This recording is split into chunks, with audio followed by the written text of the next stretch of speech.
So I guess I'll start whenever you're ready. Yep. Well, thank you for having me here. Thank you for the opportunity to present to you some of the work that my team has been working on.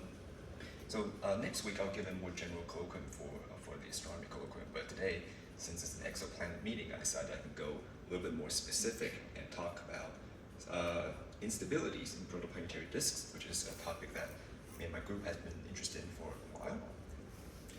So I guess I can skip a lot of the introduction actually and go straight into it, but just to quickly introduce myself, I'm an associate fellow, one of the few good pictures of me, associate fellow at Asia in Taipei, and I did my PhD in Cambridge, and I did 2 postdocs in CETA in Toronto and then Arizona. My main interest is astrophysical fluid dynamics applied to planet formation and evolution. This here is a place called Yeliu in New Taipei City. It's so you have Taipei City, and then surrounding Taipei City is an area called New Taipei City. And this is just at the coast of New Taipei City. What nice scenery there. So let's get into it straight away. Today's topic is going to be mainly protoplanetary disks. As you know, these are the birth sites of planets, and these are natural byproducts of star formation. And it's essentially a swirling flow of gas and dust. And we care about that 1% of dust because that's the raw material for planet formation. But they are immersed in an ocean of gas, so both components are equally important. Now, this is obviously a famous image of the protoplanetary disk around H tau, and the obvious feature here is that you see rings and gaps in the system. So, first question one would ask is what makes these rings and gaps? And 2 years ago, there was a review paper from the DP7 conference sort of summarizing all kinds of processes that could happen in a protoplanetary disk that gives you these rings and gap structures. So these are categorized into things like magnetohydrodynamic processes, so to do with magnetic fields, dust processes to do with interaction between gas and dust, tidal processes related to if you have planets forming in the system, then they also naturally form structures, and also purely hydrodynamic or gravitational effects. And all of these are potential explanations for these structures in the disk. And as you can see, there are lots of examples of instabilities. Vertical shear instability, convective overstability. This is actually zombie vortex instability, which we won't talk about because it's a little bit obscure. Streaming instabilities, or the usual magnetorotational instability. So instabilities play somewhat of an important role in the whole field of protoplanetary disks because the first order instabilities, if systems unstable, then things get very messy, right? And we often call it turbulence. And turbulence can transport angular momentum through the disk, so that sort of powers the fundamental aspects of an accretion disk, so it causes mass accretion. But for planet formation, turbulence is also important because you have turbulence, so there's turbulence stirring, so they could stir particles, but also at the same time, turbulence can sometimes produce large-scale flow structures in the disk, and that can actually help collect particles, which helps planet formation. And then there are also instabilities that lead to the direct formation of dust clumps, which is sort of the second half of this talk. So instabilities play an important role in many aspects of protoplanetary disk dynamics, planet formation, and evolution. So this is a cross-section, so illustration of what kind of processes or instabilities that we might expect to be important for planet formation. So if we're thinking about planet formation, we might be thinking about somewhere around the disk midplane, maybe 1 scale height above the midplane, around say a few to say 10, 20, 30 AU, a few tens of AU. In this region, there's a range of processes that could be relevant for planet formation. For example, streaming instability, which I'll get into later in the talk. But first, I'll discuss what we now call hydrodynamic or thermal hydrodynamic instabilities. And in particular, these 2 examples, vertical shear instability and convective overstability. I'll focus on these because these are the ones that I've actually worked on personally. So is that at a given time? This is a very loose illustration, so there's no time snapshot. Okay. It's just saying if you were to take a typical disk model, say class 2 disk, and work out the thermodynamic structure and the dynamical structure, where these things might happen. So am I at is suppressed because the so-called dead zone. That's Zone right. concept. So in the bulk of the disk, the ionization fraction is probably too small to sustain vigorous MRI.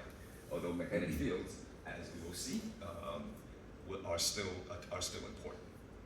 Sorry, so the two instability mark, Yeah. they don't need the magnetic field. That's correct. Thanks for asking that. Yeah. So these are purely hydrodynamic instabilities, so they do not require magnetic fields to operate. In fact, that's why they've become of interest, because if MRI was going to happen, if MRI happens, then MRI turbulence would dominate everything else, so nothing else would actually matter.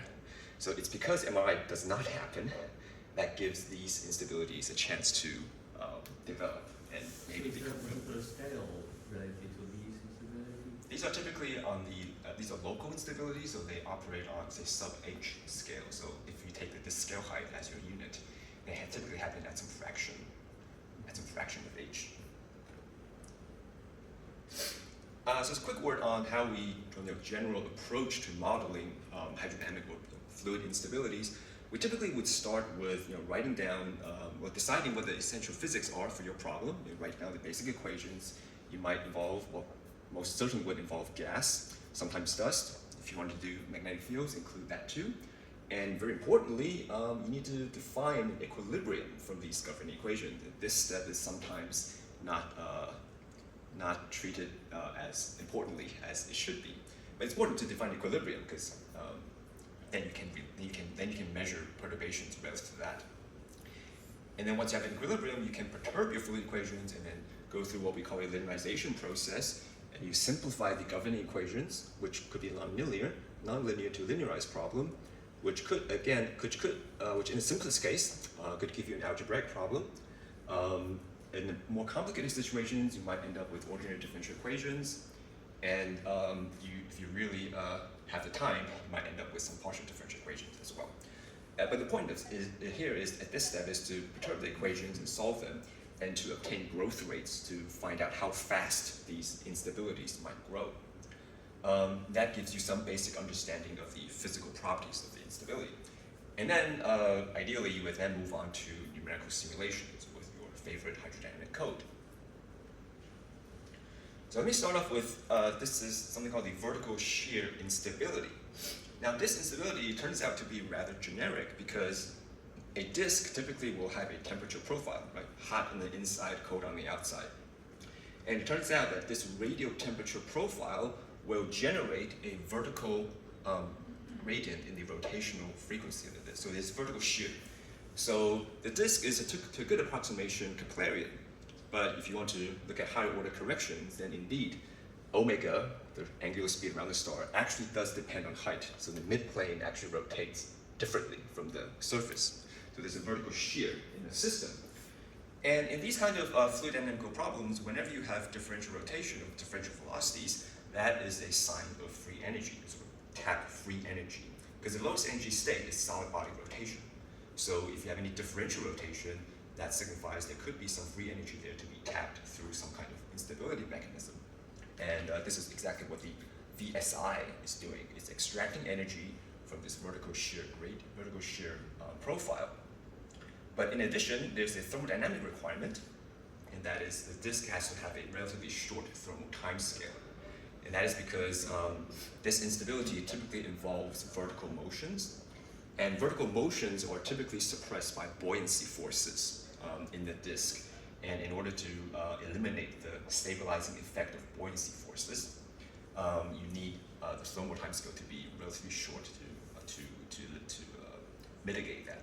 So when you're saying buoyancy, you refer to thermal buoyancy, standard buoyancy, like convection. Yes, the same NZ squared. So you're saying there can be convection vertically. I guess what I'm saying is, in order to tap the free energy in the vertical shear, the fluid has to move vertically, essentially. But this vertical motion is a little like convection, is sort of opposed by buoyancy. I see. So in the typical disk profile, NZ squared is positive, so things tend to sink if you try to lift it. Right. Yeah. Okay, got it. But you need the fluid to go through this vertical motion in order to see the vertical gradient in the angular frequency. And once, oh yeah, sorry, this is probably the latest and highest resolution numerical simulation of the VSI published this year. You can see a range of like very small scale structures and also large scale ring-like structures. And this is a gas-only simulation. And if you were to dump dust into the simulation, what you would find is that dust particles, depending on the size, can be mixed up with the gas. I think the green is the smallest dust, so that's essentially the gas. The purple is a 100 micron size dust particle, so they're a little bit mixed up. And the orange or the red is large grain, millimeter sized grains in the red. And these millimeter sized grains, they settle to a thin layer, but then the layer gets folded up by the vertical motions of the instability. The instability tries to move things up and down, up and down, up and down. That's why these things are folded or corrugated, as we call it in the field. Oh, sorry, I played this too early. Now one of the, sorry, I'm trying to rewind this.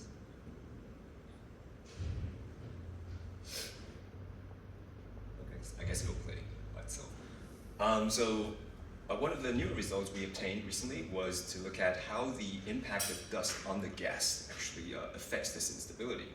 Because traditionally, when we simulate the interaction between dust and gas, because the dust mass is so small, we often ignore the effect of dust on the gas, and we only look at the effect of gas on the dust. But strictly speaking, we should account for the two-way interaction. And when we do account for the two-way interaction, what you see here is that two simulations, they only differ by the amount of dust initialized in the system. So on the left here, this is a low mass, 1% dust to gas ratio disk. On the right-hand side is a 5% dust to gas ratio disk. And clearly, the one with a lower dust to gas ratio fails to settle to the disk midplane. So it's having a lot of difficulty settling to the disk midplane, which you actually need for planet formation in the first place. So this lump here is artificial because we put in a density bump in the simulation artificially. But other than that, the takeaway point is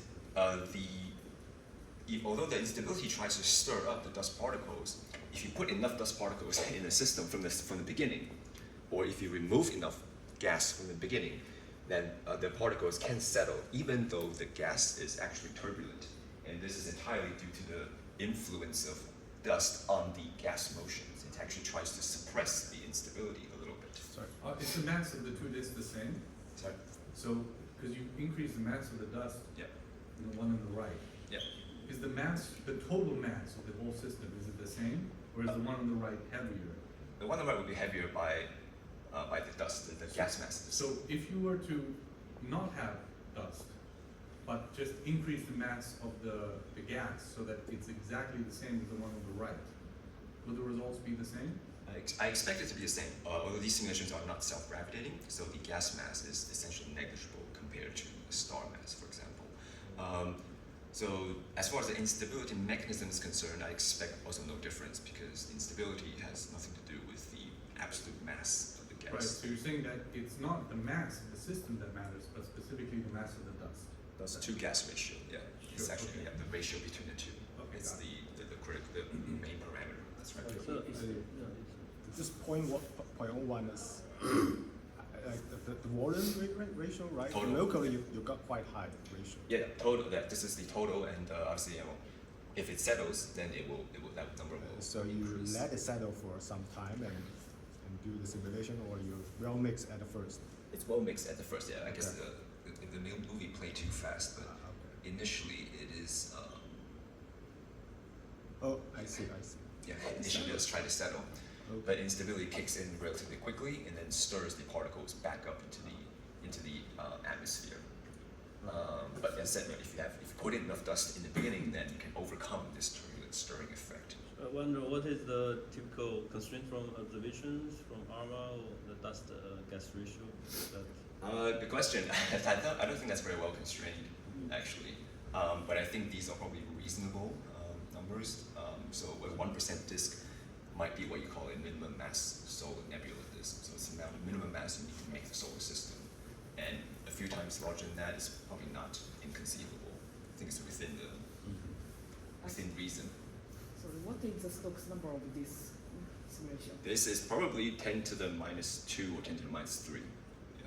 So quite small. So if I translate it to absolute sizes, it's probably going to be a few hundred microns for typical disk profiles. Sorry, is there an intuitive understanding why the small amount, like slightly more dust will make it? Yeah, you essentially make the system heavier by loading it with dust particles, actually. Yeah, so then you're more resistant to the turbulence in the gas? Yeah. So you're actually putting in more inertia in the system.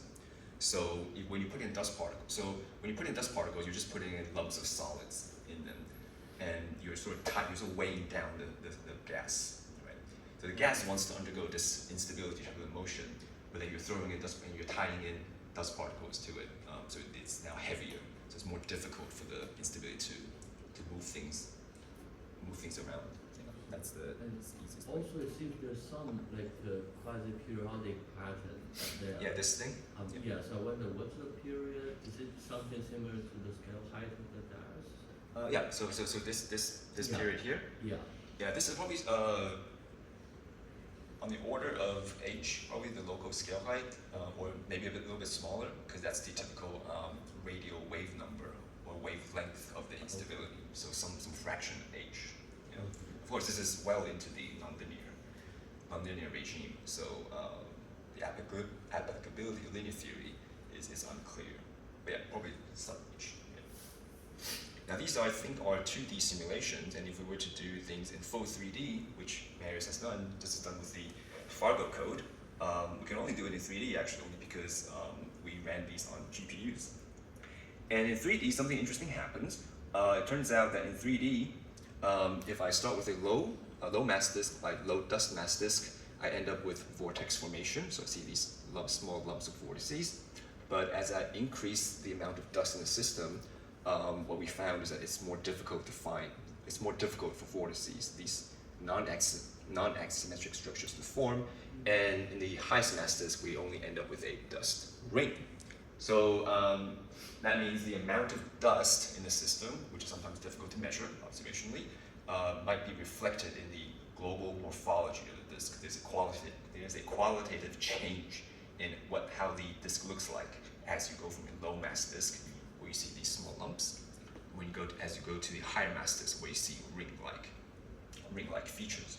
I forgot to explain the coordinate. This is the azimuth, and this is the radius. So why it tend to form vortices? Yeah, so the instability itself is predominantly axisymmetric, so it would first try to form rings, but then the rings would grow in amplitude, and they would become rather sharp. So you have these localized gradients in the system, and essentially shear type instabilities. We think anyway.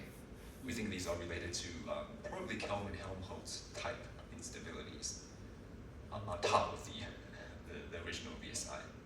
Yeah, but that's like even for Kelvin-Helmholtz, you don't particularly form very concentrated vortices, but you kind of have a periodic pattern. Right.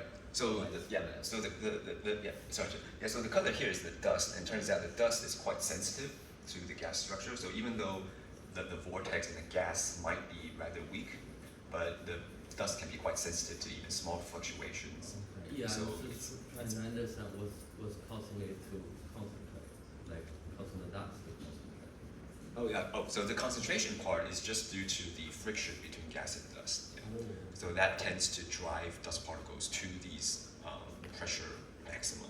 Okay. Yeah. Does that mean that whatever turbulence you have in the gas, and you just add small amount of dust, you will tend to form a vortex? Not necessarily. So the vortex formation itself is probably not related to the dust. So dust here is more or less just reacting to but I guess the argument here is the vortices form because there's some vortex-like things in the turbulence of the gas, and they Right. tend to trap dust right. there. So I was wondering, like, if suppose you have different type of instability or turbulence, Yeah. can we say that they also tend to form this structure? Oh yeah, it's a good It question. doesn't care about the mechanism of the turbulence. Yeah. Just as long as you have the turbulence. Yeah. So I might be able to answer it the second half of the talk, but just quickly, I think it depends on the physical origin. What is actually the physical drive of the turbulence? The outcome might be different, and hence the response of the dust might be different. Oh, I guess that was the end of my VSI story. So that's our result on VSI, which we did a couple of years ago. My more recent focus has been on convection in disks, and if you were at my talk in the conference, you might remember this plot here. So more recently, my focus has shifted to convection in disks, and the idea here is that under certain situations, you might have convection in a radial direction in a protoplanetary disk. And so here it's worth going through the actual physical mechanism. So the idea here is that so disks are, to a good approximation, Keplerian, right? So particles or fluid goes around the star at the Keplerian orbit, and Keplerian orbits are quite stable. So if you were to give the particle a small kick, the particle would continue to orbit around the star on average on the Keplerian orbit. It might experience small oscillations around the mean orbital radius. So imagine giving a small particle a fluid particle a small kick. It now goes around the star like this, right? But also oscillates in and out of its mean orbital radius. And if it was just a rock, then that would be the end of the story. But since we're dealing with a fluid, one possible consequence of a fluid is that as the fluid particle oscillates into the inner disk, which is hotter, it might absorb heat, right? If it absorbs heat, so I should point to this blob here actually. If it oscillates inwards, it comes into contact with the hot inner disk. It would heat up and expand, and the density would drop, and then it would become buoyant. It would become lighter, and then it would rise. So because gravity is this way, so it would rise and then shoot into the outer disk. But when it shoots into the outer disk, it comes into contact with the cold material, because disks are typically hot on the inside and cold on the outside. So as it comes in contact with the cold material, it will lose heat to the surrounding material. And this fluid would lose heat and then contract, and density would go up, right? Density goes up, it's now heavier. So it would now sink back down towards the star, and then go again, overshoot into the inner disk. Again, come into contact with the hot inner disk. So based on this, basic oscillation and coming into contact with hot material on the inside and cold material on the outside, and exchanging heat with it, the oscillation amplitude might actually spiral out of control. So it would oscillate further and further in, and also further and further out as it goes in and out of this. Although the mean orbital radius is still at the same place, but it would actually undergo exponential growth. And this is the result of this typical numerical simulation of this instability. In this case, it also tends to generate vortices. Actually, it's quite a typical outcome for hydro instabilities. Now, we can do a little bit more careful analysis and actually derive the criteria for this instability to happen. At least in this midplane, things are a little bit simpler. And it turns out that what you need is the entropy profile of the disk to decline with radius. So entropy here I define it as P to the 1 over gamma, the adiabatic index, divided by rho. So this quantity needs to decline with radius, which turns out to be not a common feature of disks, but it might happen in certain locations. But if it does happen, then you have instability. But also, if you want the instability to be of importance, then it should happen on a relatively short time scale while the disk is still there, right? So in order for the instability to be dynamically relevant, what we also need is the thermal timescale. Here I call T-cool. This is the characteristic timescale for temperature fluctuations to go away. So this timescale needs to be on the order of the dynamical timescale. Not too long and not too short. Because if it was too short, T-cool goes to 0, then we have an isothermal system. And for an isothermal system, there are no buoyancy forces. As the fluid particle moves in or out, it would immediately equilibrate with the surroundings, and then it would just sit there. But it can't be too long either, because if T equal goes to infinity, we have an adiabatic disk. Adiabatic disk means no heat exchange between fluid elements and the surroundings. So again, the mechanism doesn't work. So you need a finite thermal loss. once these two criteria are hit, then you are unstable, dynamically speaking. So these criteria,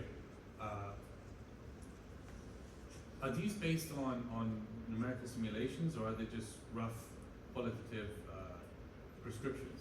Now these two are rigorous. These are These are rigorous. These So are these are rigorous. based on simulations, and you found these conditions. No, these are based on stability analysis. Stability. Yeah, so you can do from the dispersion relation. From Yeah. the, Sure. I have one more question, kind of more general one. This idea of convection in a disk, thermal convection in a disk, I think it was proposed by Lewis in the 70s. Are you familiar with that work?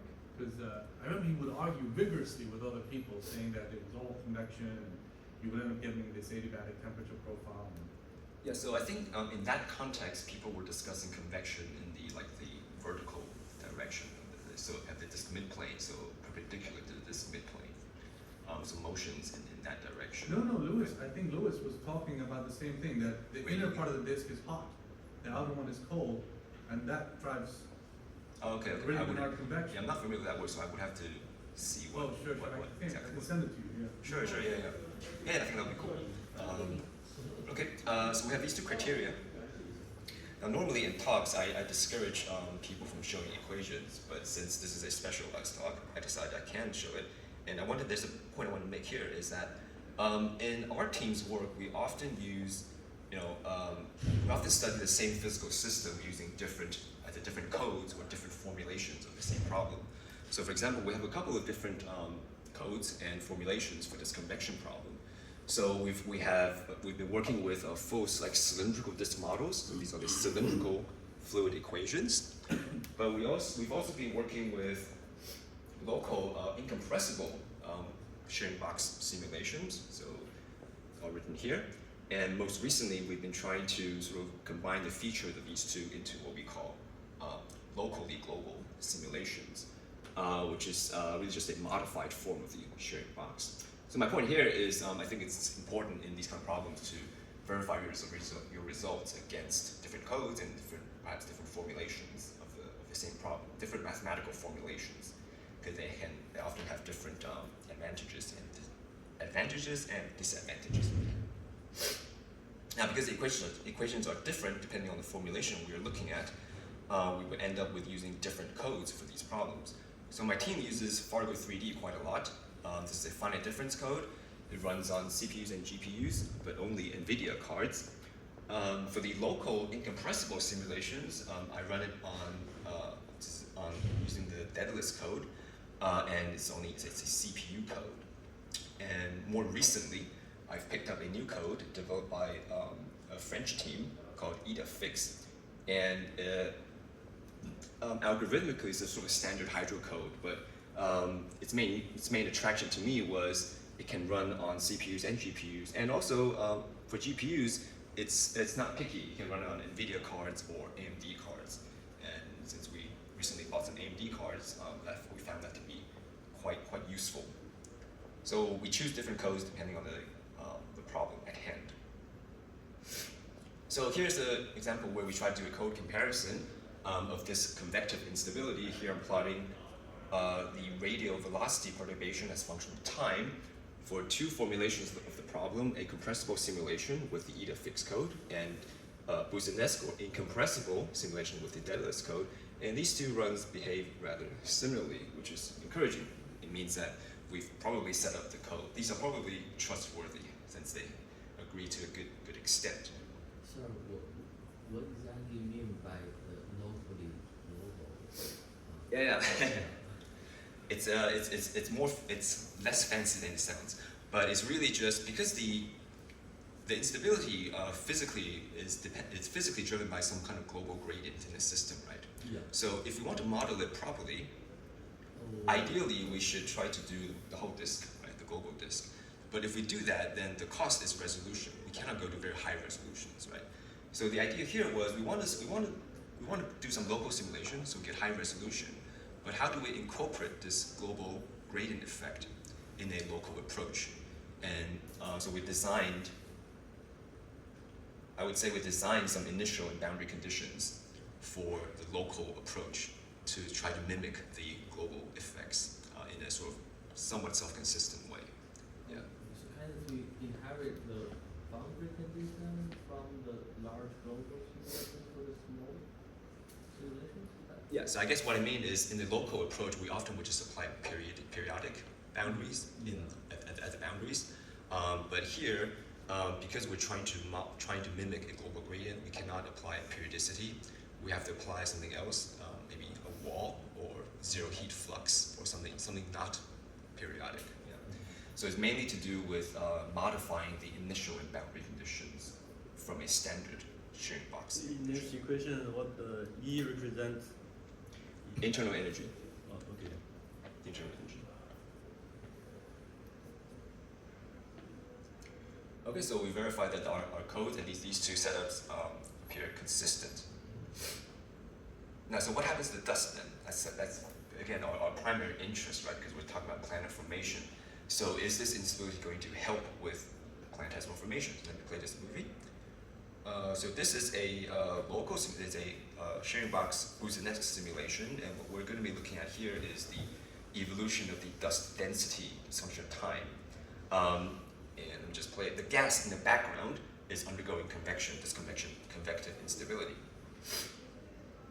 So you actually see two effects. Initially, you see the particles stirring. Particles are being kicked around by the turbulence, but over a few hundred orbits, you see the particles being collected into these rings, and that is because this instability has a tendency to form ring-like structures initially, and these ring-like structures have a tendency to trap dust particles.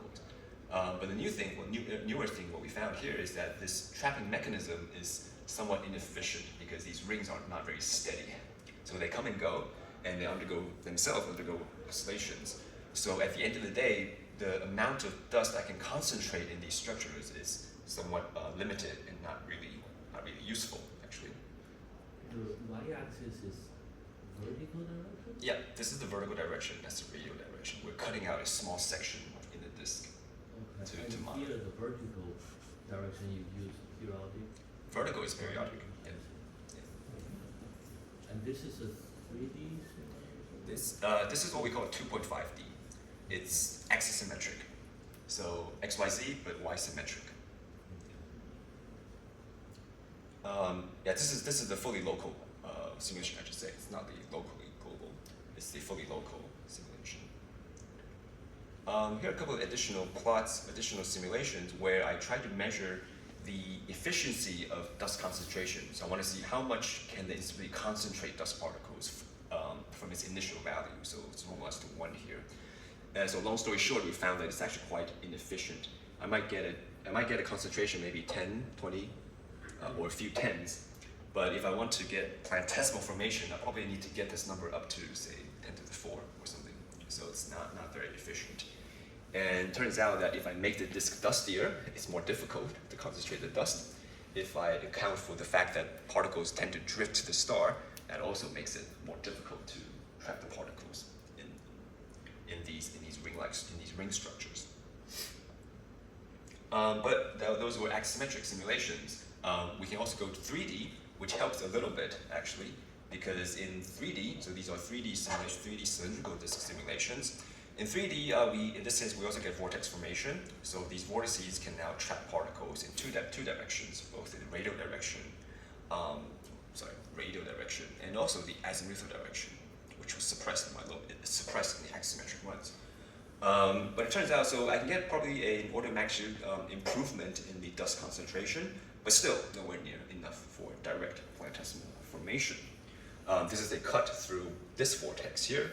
Looking at the RZ, a meridional cut through the vortex, and what we find is that the particles are somewhat dispersed through the vertical column of the vortex rather than being settled to this midplane.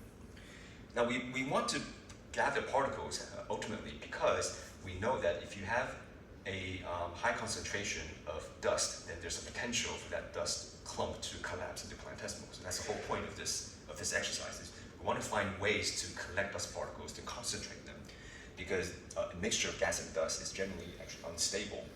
It can be unstable to gravitational collapse. So that's the ultimate goal.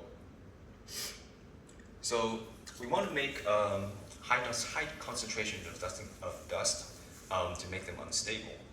And we actually know from theory that if you mix gas and dust in a rotating system, that's actually naturally unstable to something what we call a streaming instability.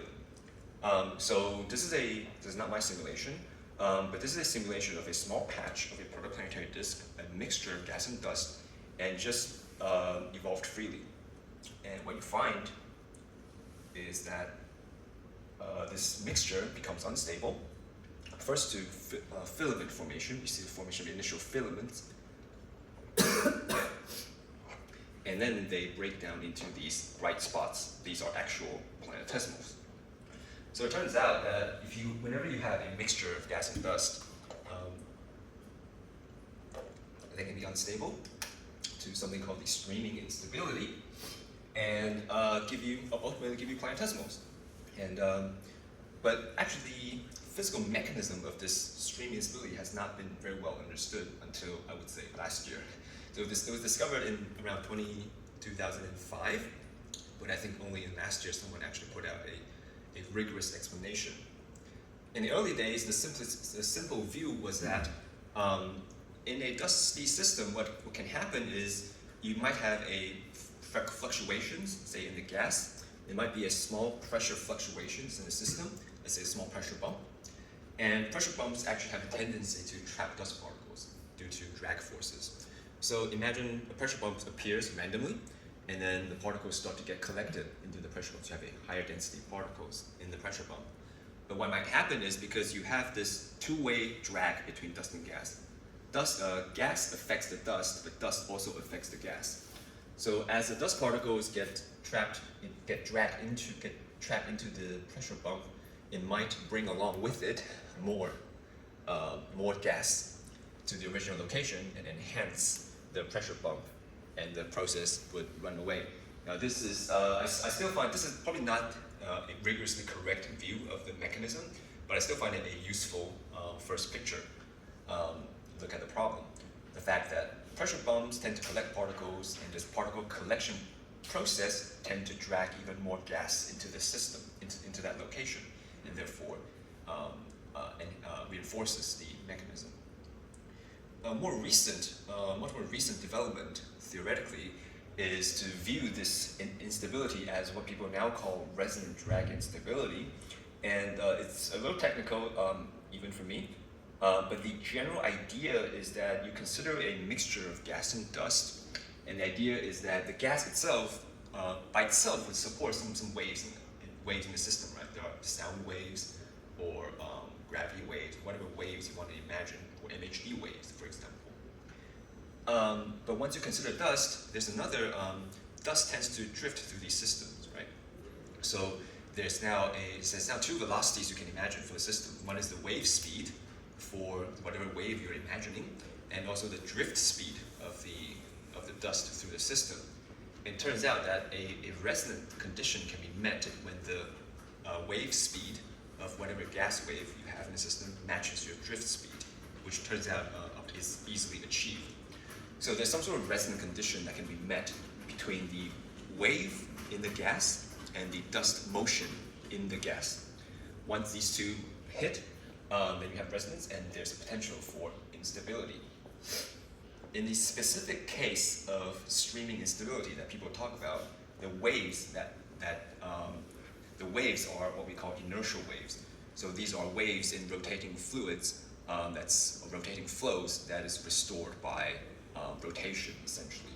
So I won't go through these two plots, but I just want to highlight the difficulty in explaining the streaming instability. But fortunately, Nathan Magnan, who he actually worked out all the mathematical details. So I would say this is probably the most up-to-date and rigorous explanation for streaming instability, if you wanted to be convinced. But from my perspective, for a planet formation perspective, so you have all this theory, right, that says a mixture of gas and dust is unstable, and I just showed you a movie that it can make planetesimals. But my question here is, does it actually work in a somewhat more realistic environment? Because as you know, if we do simulations, or modeling, we often need to make some sort of simplifications, right? Or some assumptions about the disk. So a large part of what we do in my team is to address whether streaming instabilities or dust and gas interaction, how does it operate under quote and unquote realistic disk conditions. So one of these is impact of, for example, turbulence. I just spent the first half of my talk talking about hydrodynamic instabilities and turbulence, right? So how does those impact the streaming instability? So this is a stability calculation done by Chen Kan, who's now a postdoc at PKU. He was my summer student a long time ago. And what he did was he did some analytical calculations to study the impact of turbulence on the streaming instability. So this is what we call a growth rate diagram.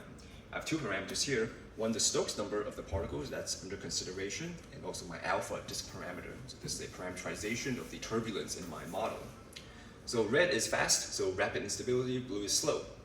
And what he found is for a typical turbulence parameter of 10 to the minus 4, and for a typical pebble size that people use for planet formation, say millimeter-sized grains, we are in the blue region, meaning rather weak instability. So what he found was that as soon as you put in some turbulence in your model, the instability becomes very weak, so weak that it may not be able to form planetesimals. And that's somewhat consistent with the actual simulation. So these are not mine. This is Lim, not Lin. This is someone else. So Jay Lim did a lot of high resolution simulations.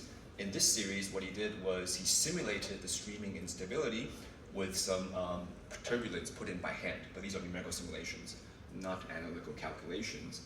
And what he found was in the standard simulation where you don't put in any turbulence, instability happens, you form these lumps or these clumps, which might then collapse into planetesimals.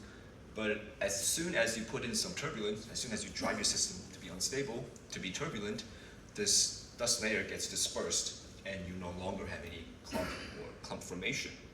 And obviously if you have very strong turbulence, the entire dust layer is dispersed, much like the movie I showed for the vertical shear instability. Particles just get dispersed and it becomes quite difficult to form planetesimals through the instability. Now, one thing to be aware of is even if you don't have turbulence and particles settle to the midplane, you have a dense midplane layer, and you might imagine, okay, I have a dense midplane layer, so I should be able to form planetesimals, right, as shown here. But actually, if you think about it, this system is rather special because you have a dust layer embedded between two gas layers, right? Particles have settled, but this is a particle layer, and particles go around the star at the Keplerian speed, so this has a Keplerian speed. But above and below the particle layer, this is essentially pure gas, right? And as you know, gas rotates around the star at a speed that is not Keplerian, often slightly smaller than Keplerian. So there's a gradient in the rotation speed of the system, right? Because you have a midplane Keplerian layer, and off the midplane you have subkeplerian flow. That means you have, again, vertical shear. Except here it's not just in the gas, it's between two different species at two different locations. But the same principle applies.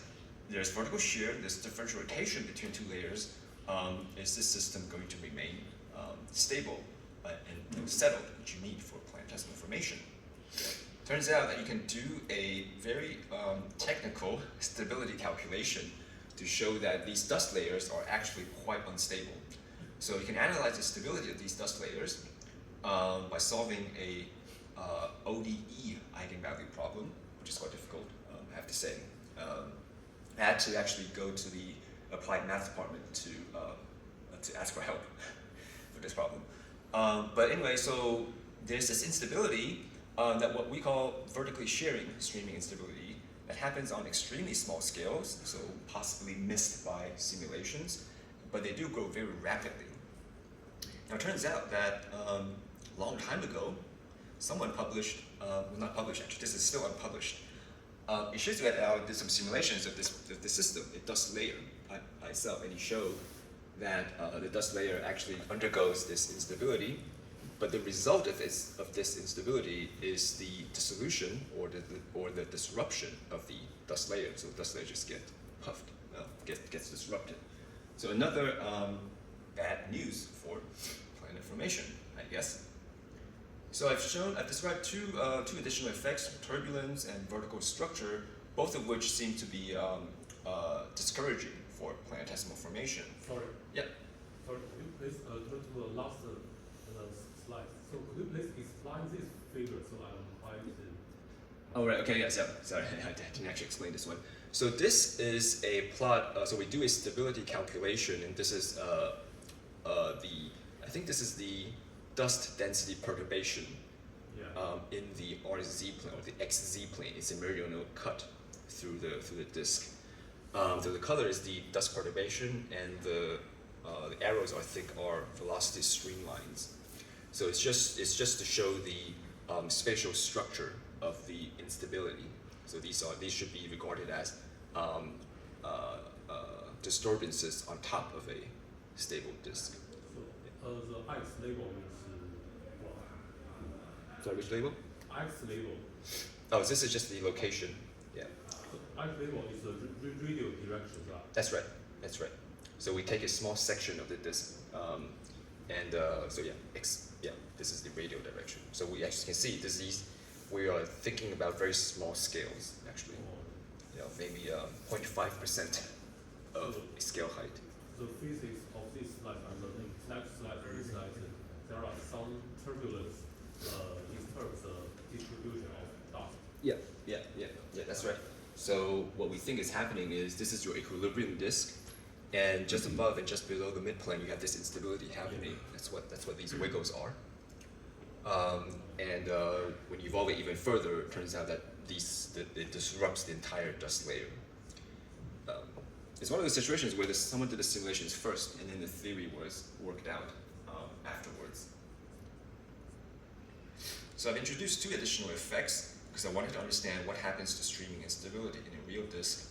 Turbulence, not so good for instability, and vertical structure, not so good for instability. So the question is, are we missing something?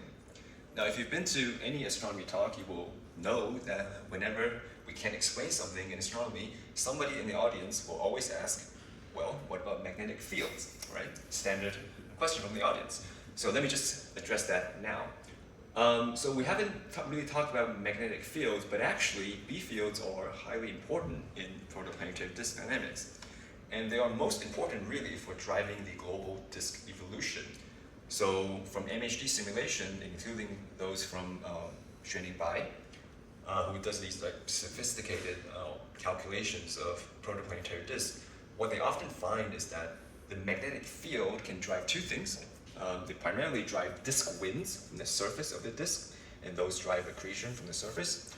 But if the configuration is right, they can also drive what we call a laminar accretion flow in the disk midplane. And this is physically due to magnetic torques or Maxwell stresses in the disk midplane.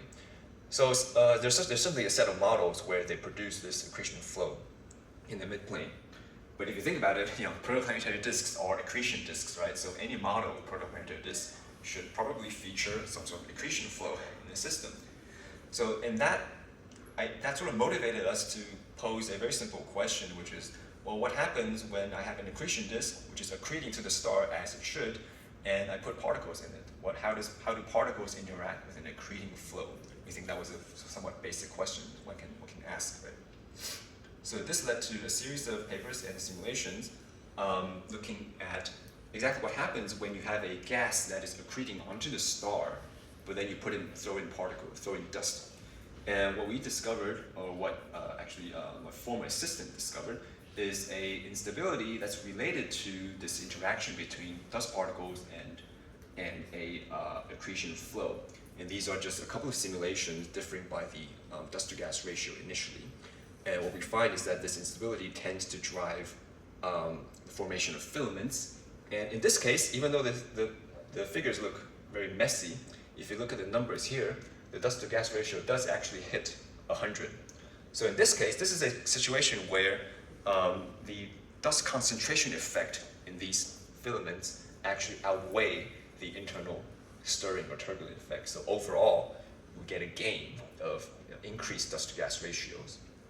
Now these were very early simulations. These were simulations done with the Fargo code, and we are now moving redoing these, well not redoing them, we're improving these with the Athena code, Athena++ specifically.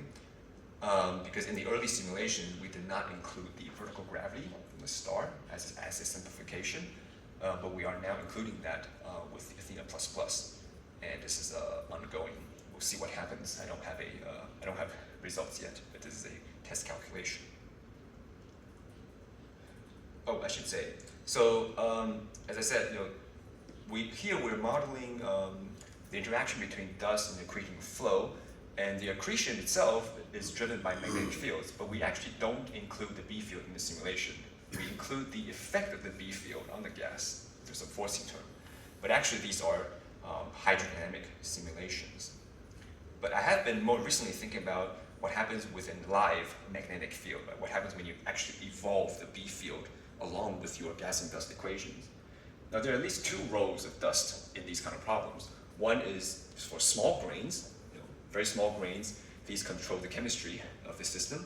These control, for example, the ionization fraction, and that affects the coupling between gas and dust. It also affects the thermal timescales of the system. But my interest is actually the bottom one here, which is the dynamical side of the problem, where we're thinking about larger pebbles, larger size grains, where certainly for uncharged pebbles, uncharged grains, they don't talk to the B field directly, right? Because they're not charged. But they do talk to the gas through friction, and the gas talks to the magnetic field through coupling.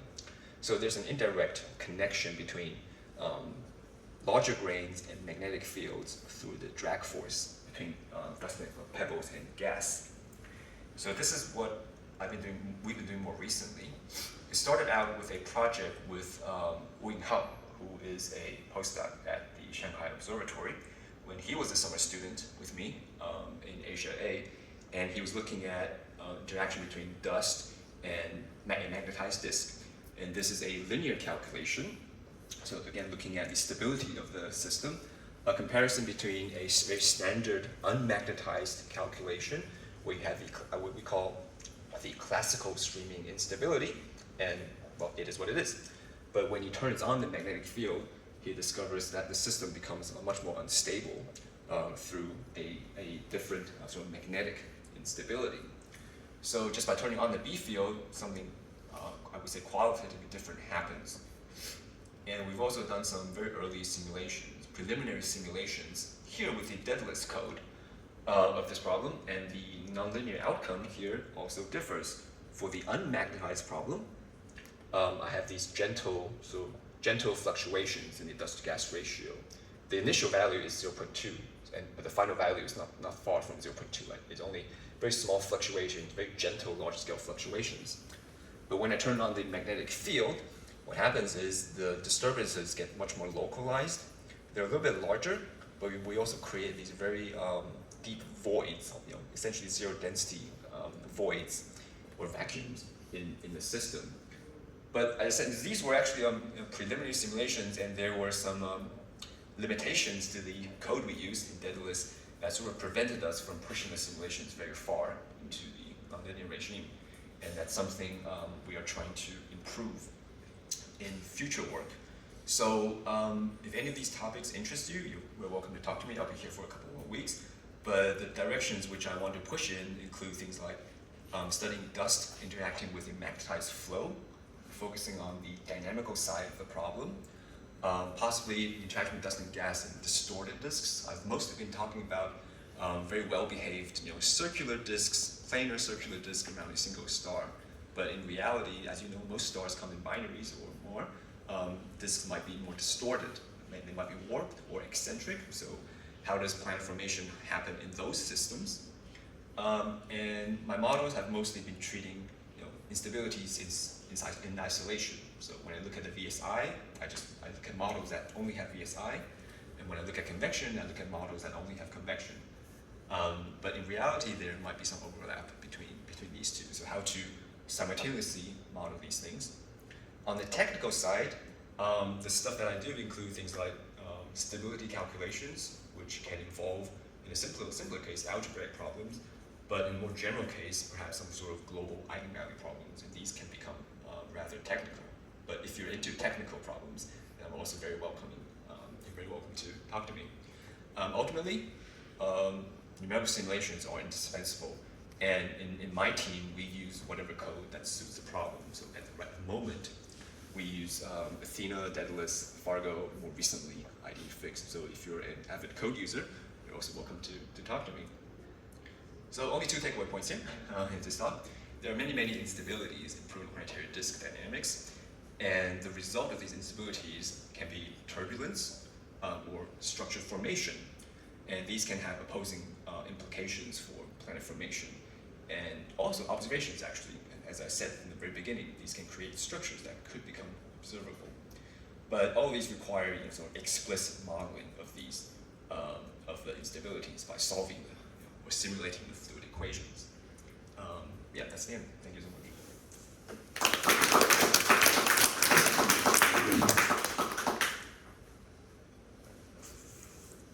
Oh, can you just get back a few slides, 3 slides or something?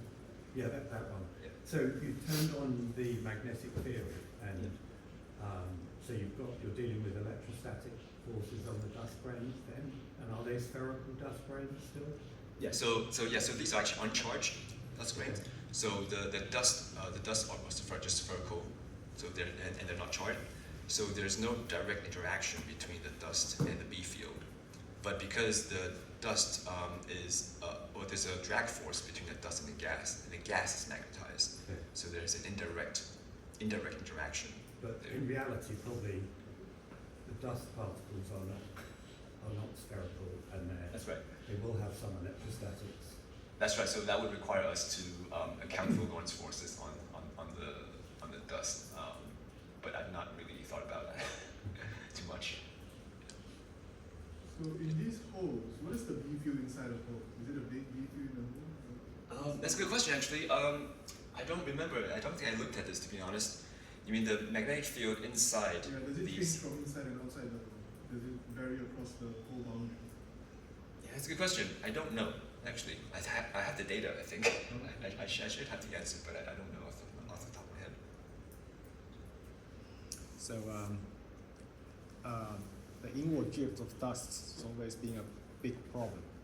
So did you prevent this mean drift by doing something, or do naturally they don't drift inside?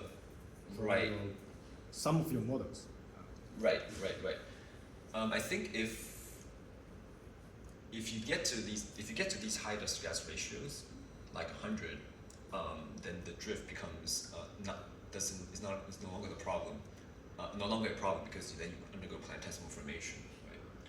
So that, I guess what am I trying to say? Let me think about this. Yeah, if the instability is not strong enough, then I think the particle would just drift along, and you would lose them to the star. So you would need whatever instability you have to happen quickly and convert it into planetesimals, actually within, like, before the drift time. But you don't form planetesimals, right? In your simulations. No. Yeah, because we do not have gravity, actually, Right. in these simulations. We can only judge from the outcome whether it can happen based on the density. So if you run the simulations long enough, would you get rid of all the dusts eventually in some of your models? If you don't keep supplying them from the boundary. Right. Yeah, because these ones are periodic. Oh, periodic. I see. Yeah, these ones are periodic, so it just okay. keeps going. I see. But you're saying if I had an open boundary, for example, Yeah. right? An open boundary is just an influx of particles, or maybe a finite flux of particles that come in. Yeah, I think in that case there would be a competition between the drift time and the instability time scale. I see. Right.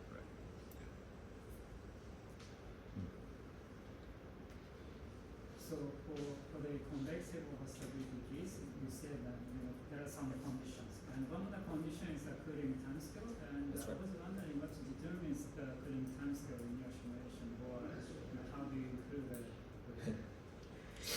And you asked one of the more difficult questions. So the cooling time in most of our models is either a a simple relaxation. So we just force the temperature back to its original value over some time scale, T cool. So it's what we call a beta cooling model. In some simulations, we do include thermal diffusion, so radiative diffusion, but these are also just parameterized actually through the thermal conduction coefficient. So long story short, we just parameterize these. We have not connected these to physical properties of the disk, although that has been done in the literature. What do you think? How realistic the choice is? Yeah, I think it's highly model dependent actually. Like for example, how much mass, what are your opacity assumptions? What's your disk mass? Where are you in the disk? What height are you in the disk? So all these can influence ultimately what value you get from T cool. So I don't think there's a definite answer right now, no consensus. What's the prediction of the successful rate of your vortices turn to planetesimals and finally turn to planets? I don't know, but based on the ones we run so far, probably 0 because, well, I shouldn't say that actually. What am I trying to show? So for example, here we form vortices from the instability. They collect dust particles, but they don't really hit high enough dust-to-gas ratios for planetesimal ratio. So in this case, I would say you cannot really form planetesimals. With the caveat that these are global simulations, right? So if I were to have like infinite resolution and I could resolve all the way down to I don't know whatever scale, maybe something else would happen. We don't know. But so far, from the simulations I remember, I don't remember seeing any vortices with dust-to-gas ratios of like 1,000 or something. But I would have to check that. Using the resolution of the same thing, same simulation, and see whether the concentration of the vortices increase or not. Yeah, that would. I suppose this is kind of. It seems to me it's dominated by just the turbulent structure in the gas, right? And turbulence basically have large amplitude at large scale. So I don't know, maybe it doesn't. So your original question was if I could like just do high resolution. Yeah, like slightly higher and see whether you have a convergence in the. Yeah. So that becomes a practical issue whether we have enough computing power to do it. I think. But you can also reduce it and see whether it can decrease. Yeah, I guess what we can do, I guess we can cut out this vortex and just simulate it in isolation at high resolution. Yeah, I guess that's why we're trying to do these locally global models, where we try to go to relatively high resolution. How do you include the viscosity of the gas? No, these are, so there's no physical viscosity. There might be some, we do, for spectral simulations, we need to put in some dissipation, just make it stable numerically, but there's no physical viscosity in these models. I would suspect that it doesn't really matter when the gas is not dense, but when you're dealing with these instabilities, density can increase at that point. That might be interesting because you must slow down the gas. Right, yeah, that's right. So for these dust-loaded structures, they do start to impact the underlying gas. Even without dust, if you just take a bunch of gas and you just squeeze it together, at the density point in the center, the viscosity might be important. Oh, I mean, are you referring to molecular viscosity? Yeah. Yeah, but I think the molecular viscosity is probably quite small. But have you demonstrated that it's not important? Because that's a different, because it's small overall in the disk, but when you're dealing with these substructures where the density increases at one point, it might be important, and that's specifically what you want to model, right? You want to see what happens at those points. When can you make the density high enough to get this high dust-to-gas ratio? Right. It might not matter, but I think it has to be tested. Okay. Then we would need some sort of density dependent viscosity model in the modeling, I suppose. Yeah, there's some simple analytic functions for that. You can Do try. you really have a gas concentration here in the simulation? Yeah, It's on the there is a density bump Yeah, associated. but that's kind of mild, right? Usually mild. I forgot what it is exactly here. But it's simply much, as you say, much milder than the dust. The dust is very, very reactive to the gas flows. So I just try to clarify the streaming instability.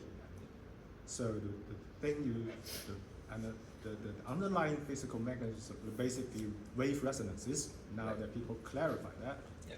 So what you have been done is to put this into context of different disk conditions, Right. encounter the different type of turbulences, Yeah. and see whether this criteria will be met for the streaming instability to happen. Is that roughly what's the idea?